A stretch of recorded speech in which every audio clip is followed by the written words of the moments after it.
Joined with Auvache, who's an activist in Socialismo, Revolucionario, the CWI in Spain. He's going to be talking about the present situation in Spain, as well as the mass movement of the Indignados that's developed over the past year. Over to you, Nick. Okay, thanks very much. My name is Auvache. I'm from Socialismo, Revolucionario, which is the Spanish organisation of the Committee for Workers International. Over the last few months, since May, there's been a tidal wave of protests which has swept its way across the whole of Spain. The people that were featured in the movement were given the name of Los Indignados, which means the people that are really angry, people that have had enough. And that's what it was. It was a movement of mainly the youth, the dispossessed, people that had just had enough with the awful conditions under which Spanish capitalism forces them to live. A quarter of the Spanish workforce are unemployed. 45% of the youth in Spain are unemployed and have no future. The vast majority of them don't have their own house either. That's coupled with the fact that there's between 700,000 and 1 million empty homes in Spain. So you've got the absurd situation where you have enough homes to house everybody, yet a housing crisis in Spain. There's a gap, an ever-increasing gap growing between the rich and the poor, and many of these people that featured in the movements had simply had enough. There was a general strike in Spain at the end of 2010 against some of the vicious laws that the government were trying to push through to make the working class pay for the crisis that their class had created in the first place, the banking crisis, which resulted in an economic crisis. But for the majority of the young people involved in this year, in 2011, that wasn't enough. The trade union leaders gave up the struggle. They threw in the towel, and when they threw in the towel, the youth had to take over, and they took it upon themselves. And what a marvellous movement it's been. There have been countless demonstrations, countless protests, hundreds of thousands of people. And in fact, one newspaper put the figure as high as 15 million people involved in these demonstrations in some way or another over the last 8 months. And 8 million of those people said that they'd had an active participation. And given the situation in Spain, it's not really surprising. As I said, the levels of unemployment. A quarter of the families in Spain at the moment, a quarter of those families who are unemployed, I should say, have no income whatsoever and no hope.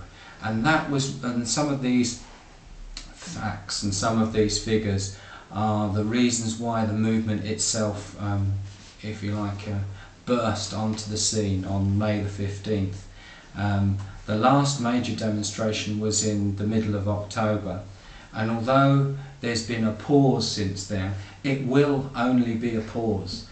Only today there was a report released by a Spanish bank, BBVA, that made the point that the recession in Spain is far from over.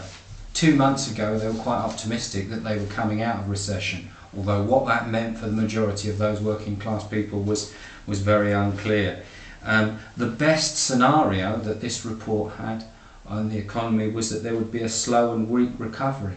However, the overall thread running through that report was that the most likely perspective is that there will be a new recession, and that's changed dramatically in the last 2 months.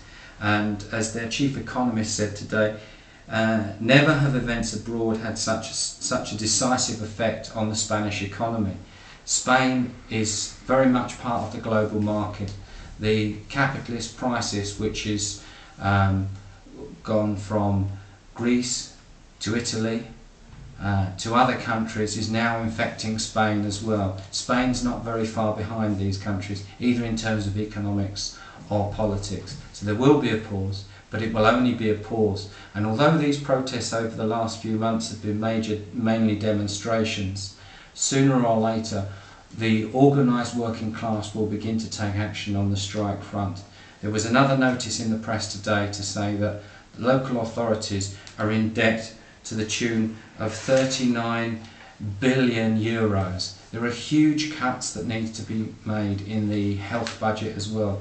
10 to 15 billion euros need to be cut back nationally from the health budget. 1 billion in Catalonia alone.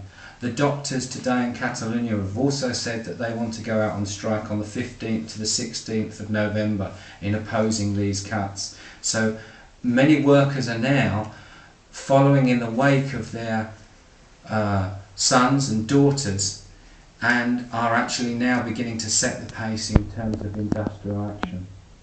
And that, I hope, provides some helpful information as to what's happening at the moment in Spain. So you come from Granada in the south of Spain. What was your experience of the Indignados protests in May? Well, the movement started in May. Just before May, there was a smaller demonstration in Madrid, and I suppose you could trace its origin back to there. There was a group of youth that marched in May, only about 10,000 strong at the time, but it was a good and vibrant demonstration. And they marched under the slogan of sin trabajo, sin vivienda, sin salario y sin estudios, which means basically that they were without work, without a house, without any studies, without a wage. But most importantly, they finished that with the words sin miedo, which means without fear. In other words, they'd had enough. And it spread literally like lightning. It touched the nerve of a core of Spanish society which the traditional left and the trade unions had been unable to reach, and it spread throughout the whole of Spain. I lived near to Granada, which has traditionally been quite a provincial centre, but it was still a very militant centre for the movement of the Indignados. Shortly afterwards, as in many other areas of Spain, they began to occupy the square. They saw that very much as the focus point for their anger, if you like, an outlet for their anger, a focal point for their demonstrations. And they defended that square because they were defending not just their honour, but their dreams.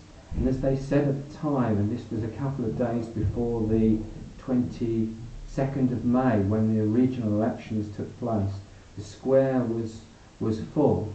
And they said at the time that the problem is that our dreams don't fit in your ballot boxes, referring to the bourgeois politicians, the so-called socialist politicians, and the conservative politicians. The elections for the vast majority of those people that took place in those demonstrations and occupations were entirely irrelevant. Both parties were offering austerity measures of one kind or another, cutbacks in wages and terms and conditions, in a very similar way to the Labour Party and the Conservative Party in England.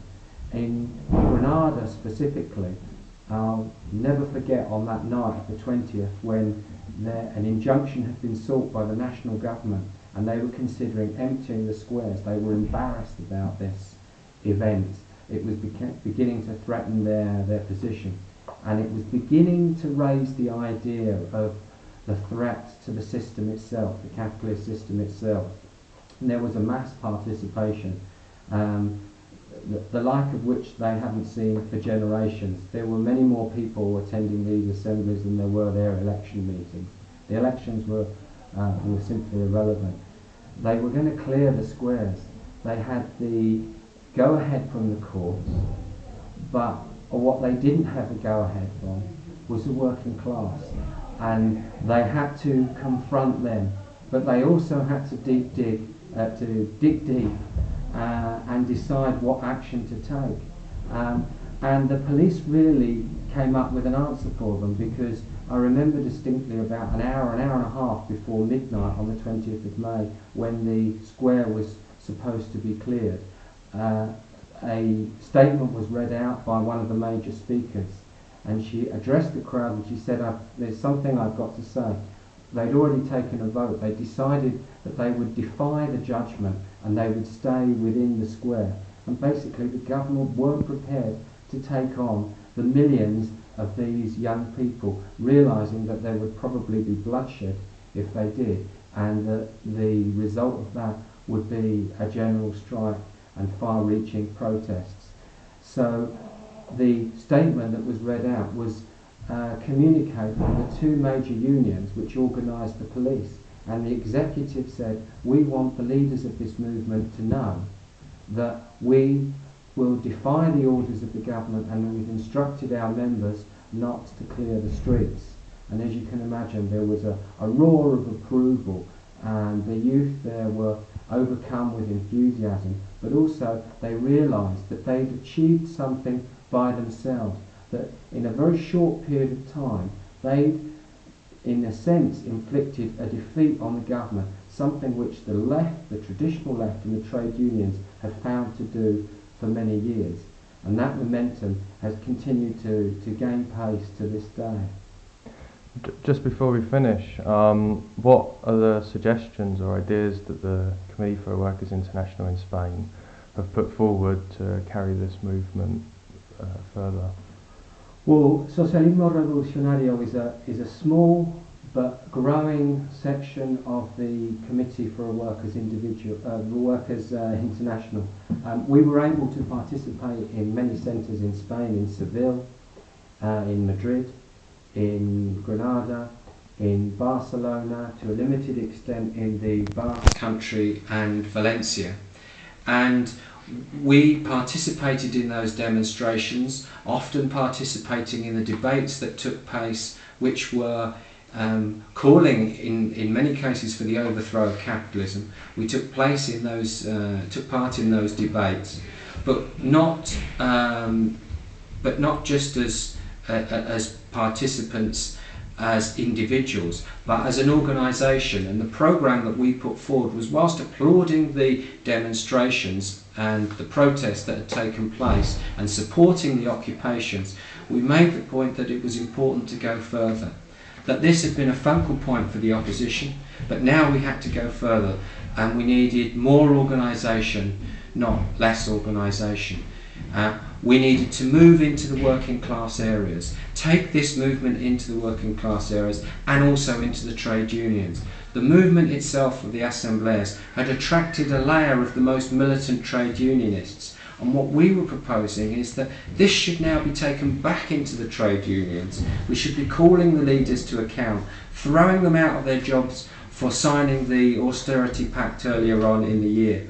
We should be electing new leaders, calling a new general strike, as in fact the movement agreed to do in terms of supporting a general strike, but organising it through the trade unions in a democratic way from below and not from above, and holding those leaders to account. We called for an end to privatisation, we called for a non-payment of the debt, an end to the evictions, and for the building of a anti-capitalist front in the attempt to build a new political formation that could unite these very militant but as yet disparate forces in the formation of a political organisation that could confront the bourgeois parties and get rid of capitalism once and for all, and introduce a system based on a democratic form of socialism.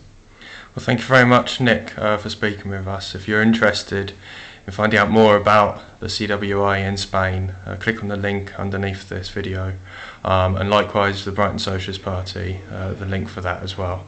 Thank you.